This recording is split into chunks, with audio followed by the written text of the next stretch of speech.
কেন্দ্রীয় সরকার মানে কেন্দ্রের বিজেপি সরকার যেভাবে লাগাম ছাড়া পেট্রোল ডিজেল গ্যাস এসবের দাম বাড়িয়ে চলেছে, পেট্রোল এবং ডিজেলের দাম গত 10-12 দিনে 15ই মে থেকে শুরু করে তিনবার বেড়ে গেল।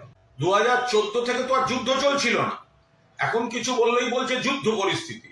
2014 থেকে তো যুদ্ধ চলছিল না, তাহলে এই দামটা বাড়ছে কি করে? আর যদি যুদ্ধ পরিস্থিতি থাকে বিকল্প ব্যবস্থা হয়নি কেন? এটা তো কেন্দ্রের নীতির ভুল। পেট্রোল ডিজেলের দাম বাড়ার অর্থ শুধু যিনি গাড়ি চড়ছেন তার নয়, বাজারে আগুন, পরিবহনের সমস্যা, অটোর ভাই বন্ধুরা তাদের যে গ্যাসের দাম বাড়িয়েছে, যাত্রীদের পকেটে চাপ পড়ছে, যাতায়াতে সর্বনাশ হচ্ছে, পরিবহনে খরচা বাড়ছে, বাজারে সবজি থেকে আরম্ভ করে যা যা আপনি কিনছেন, পরিবহনের খরচা বাড়লে বাজারের দাম বাড়ছে।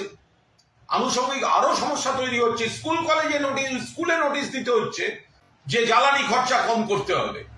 দুদিন বাদে বিদ্যুৎ থেকে শুরু করে সমস্ত জিনিসে একটা সামগ্রিক চাপ নেমে আসছে। এই পেট্রোল ডিজেলের দাম ঘুরে ফিরে কর্মসংস্থান থেকে শুরু করে মধ্যবিত্ত নিম্নবিত্ত শ্রমজীবীর বাজেট খরচ সবের উপর চাপ দিচ্ছে কেন্দ্রের এই বিজেপি সরকার।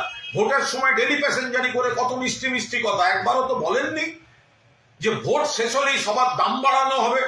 ডোমেস্টিক গ্যাস থেকে অটোর এলপিজি থেকে পেট্রোল ডিজেল সবকিছুর দাম জননেত্রী মমতা বন্দ্যোপাধ্যায় বলেছিলেন যে ভোট শেষ হলেই এইসবে কোপ পড়তে শুরু করবে।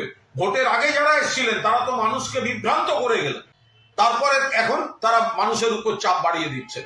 সর্বভারতীয় তৃণমূল কংগ্রেস পেট্রোল ডিজেল সহ সব রকম জ্বালানির মূল্য বৃদ্ধির তীব্র নিন্দা করছে এবং পার্টি যথাযথভাবে বিষয়টায় নজর রাখছে এবং যথাযথ ব্যবস্থা নেবে।